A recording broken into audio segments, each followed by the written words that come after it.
There is a Tuesday morning I will never forget.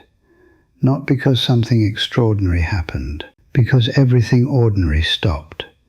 I was standing in my kitchen, coffee in my hand. The window was catching the morning light the way it always did. The garden outside looked the same as it had looked every morning for 20 years. And the doctor on the phone was saying words that I was hearing, but not yet feeling.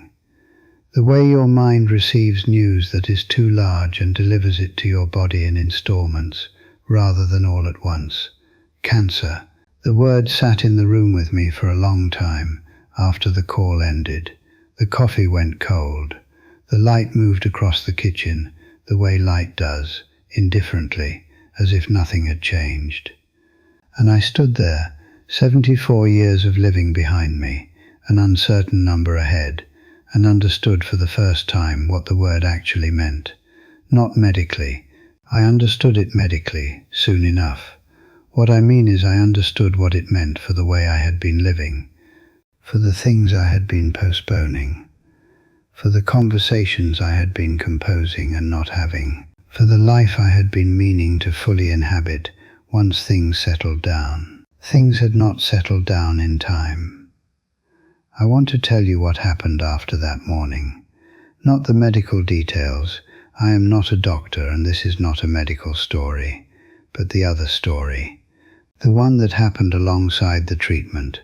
The one about what a serious illness does to everything you thought you knew, about what mattered and what didn't. Because that story, the one about who I was before, who I became inside it, and who I am now on the other side of it, that story is for you. Specifically, whether you have faced something like this or not, whether you are 35 or 55 or 74, because the things that a near-death experience teaches you, loudly and without patience for excuses, are the same things that a fully lived life should be teaching you quietly all along. I just needed the loud version before I was willing to listen. Before I go any further, if anything I say today reaches something true in you, please like this video. Share it with someone who is carrying something heavy right now. And if you haven't subscribed to this channel yet, please do. These conversations cost me something real to have, honestly. Knowing they reach someone who needs them makes that cost the best thing I have ever spent. Now, let me tell you who I was before the diagnosis. I was a man in motion. Always in motion, the kind of person whose diary was the primary evidence of his value, full, structured, committed. I measured a good week by how much had been accomplished, a good day by how many things had been crossed off the list. I was productive, I was functional. I was, by the measurements I had been using for 50 years, doing well. I was also, and I could not have told you this then, would not have been able to see it, running from something. Not dramatically, not consciously, but in the way that constant motion is always, at some level, a strategy for not having to sit still with yourself long enough to feel what is actually there. I had not sat still with myself in years, possibly decades. The body knows things the diary doesn't. The body keeps a more accurate account. And mine had been trying to get my attention for a long time before it found a way to make me stop. I stopped at 74, later than I should have, but not too late. The diagnosis arrived not as a single moment, but as a series of rooms. There is the room where the doctor says the word. There is the room where you sit in the car in the hospital car park for a time you cannot measure and look at nothing. There is the room where you tell the people you love and watch something change in their faces that will not fully change back. There is the room of tests, the room of waiting for results, the room of treatment beginning. Each room has its own quality of time, its own specific texture of fear and clarity, and the peculiar intimacy that comes from being in a situation where pretending is no longer available as a strategy. That is what I want to tell you about. The absence of pretending. Because before the diagnosis, I was very good at pretending. Not dishonestly, I was not a dishonest person, but in all the small daily ways that people manage themselves and each other, performing fine when I was not fine, absorbing difficulty privately rather than sharing it, presenting the capable version of myself to the world, because the capable version was the one that had been rewarded for 50 years, and I had forgotten somewhere along the way that there were other versions. Cancer removed the capable version. Not overnight, not in the first week or the first month, but gradually as the treatment took what it needed, and the energy that had always been available for performance was rerouted entirely to survival. The managed version simply was not sustainable anymore. And what was left underneath it was something I had not met in a very long time. Just me, unmanaged, unglamorous, uncertain, frightened in ways I had not admitted to being frightened since I was a child, needing things I had spent 50 years pretending not to need. And here is what I did not expect. The people in my life, the ones who are still there in the unglamorous version, in the frightened version, in the version that needed things, those people showed me something I had been theoretically aware of for decades, without ever really feeling it. Being known is not dangerous. I had been protecting myself from it for most of my adult life, managing what I showed, curating what I brought into the space between myself and others. And during the illness, I ran out of the capacity to manage any of it. And what I found on the other side of the protection, what was waiting in the space I had been keeping at a careful distance, was not what I had feared. It was the only thing in that period that genuinely helped. Not the competence of people around me, not the practical solutions, the being known, the being seen completely, the frightened version, the diminished version, the version who was not certain of the outcome and found worth sitting with. I had never let anyone sit with that version of me before. I did not know what I had been refusing myself until I finally, out of pure necessity, stopped refusing it. What are you protecting the people who love you from right now? And what might they be waiting to be allowed to give you? Let me tell you what the illness took, and what in taking it, it gave back. It took my relationship with busyness, the constant forward motion, the full diary, the productive week, the measurement of a day by its output, simply stopped being available. For months I could not do what I had always done, and in that forced stillness, something happened that I had been avoiding for decades. I had to find out what was left when you took the doing away. I was not sure I would find anything. I had built so much of my identity around function, around capability, around what I could produce and accomplish, that the prospect of stillness felt genuinely threatening, as if without the motion there might not be a person there.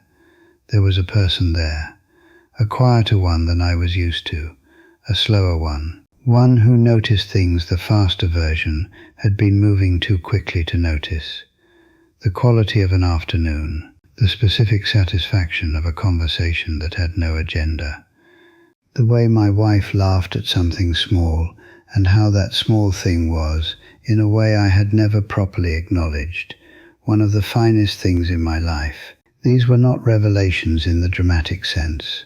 They were reckonings, quiet, private, unglamorous reckonings with what had actually been in front of me while I was busy pointing my attention somewhere else. It took my fear of the wrong things.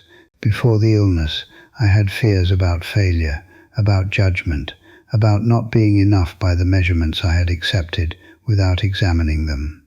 Inside the illness, those fears became embarrassing in their smallness. What someone might think of a decision I had made, whether I had been sufficiently impressive, whether the trajectory was still upward. Those fears, which had consumed real energy for years, became almost comically irrelevant in the context of a body fighting for its continuity. What remained after the small fears fell away was a much more honest set of priorities. Very few things, very clear.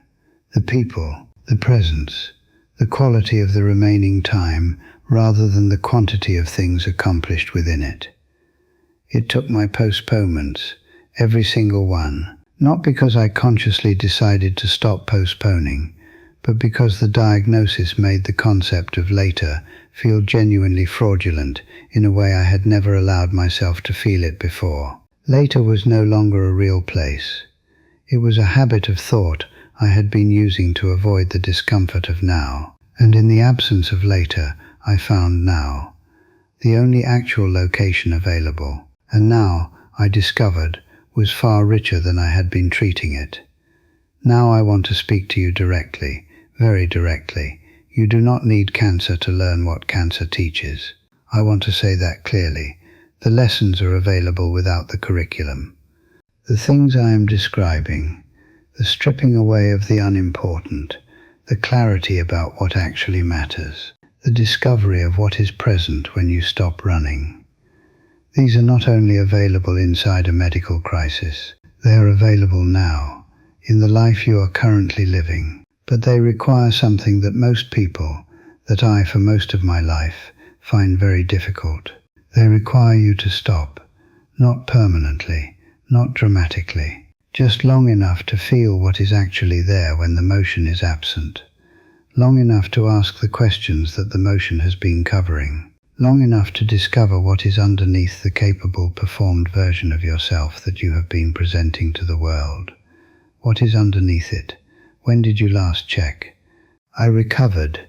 I want to say that clearly and with the full gratitude it deserves. After the treatment, after the months of uncertainty, and the rooms I described, and the slow, difficult work of allowing myself to be known and still and frightened, I recovered. Not entirely. Unchanged. A body that has been through what mine went through does not return to the previous version, but recovered, present, here. And here is what here feels like now, what the life on the other side of that experience is like from the inside. It is slower than it was, deliberately, by choice. I no longer measure a good day by what was accomplished within it. I measure it by whether I was actually present inside it, whether the people I was with received my genuine attention rather than the portion left over after everything else had taken its share, whether I said something honest that I would previously have managed into something safer, whether I noticed something beautiful that the previous version of me would have moved through without registering. These are not extraordinary things, they are very ordinary, and that is exactly what makes them so extraordinary to me now. The ordinariness of what I was walking past for 50 years while I was looking for something more impressive. It is more honest than it was, not brutally, not in the way that confuses honesty with bluntness, but in the specific, daily, consequential way of a person who no longer has the luxury of believing that later is a real place where the honest thing can be said. I say more of what is true now, not all of it. Wisdom still includes discretion, but far more. And the relationships that have received that honesty have deepened in ways that 50 years of managed closeness never produced. It is more grateful than it was. And I mean that in a way that is specific and felt rather than general and performed. Not the gratitude that is a polite response to a good situation. To a gratitude that comes from having genuinely understood in your body, not just your mind, that the situation could have been otherwise. That this morning was not guaranteed, that the coffee going cold in the kitchen could have been the last ordinary moment, rather than the beginning of the hardest and ultimately most important chapter of my life. I am grateful for the cancer. I am aware of how strange that sounds. I am not grateful for the suffering. The suffering was real, and I would not wish it on anyone. But I am grateful for what the suffering stripped away and what it left. For the person it made available to me that I had been too busy and too managed and too certain of the importance of the wrong things to find any other way. Now, here is what I need you to hear. the specific, direct, no softening remaining warning that I want to give you while I still have the chance to give it. You do not have to wait for a diagnosis to become the person. The diagnosis made me. That person, the slower, more present, more honest, more genuinely grateful person, is available to you right now, without the price I paid to find them. The curriculum is optional. The lessons are not. And the only thing standing between you and those lessons is the willingness to ask the questions without waiting for a crisis to force them. What are you moving too fast to notice? Who in your life is waiting for a version of you that is less busy and more present? What have you been meaning to say that keeps not finding its moment? What would you stop doing tomorrow if today had been the last ordinary Tuesday? Don't wait for your Tuesday. Mine arrived without warning, without negotiation, without any of the preparation I would have liked. And the years that came after it, the slower, more honest, more genuinely inhabited years, are the finest years of my life. You have time to live those years without paying what I paid to find them. Please start living them, not after, not once things ease up, not in the better positioned version of your circumstances that is always approximately 2 years away. Now, today, this ordinary morning, because ordinary mornings are not ordinary at all. I know that with every cell of a body that spent a significant period of time being uncertain whether it would see any more of them, every one of them is the whole thing. If this reached something in you, share it. With someone who is moving too fast to notice what they have.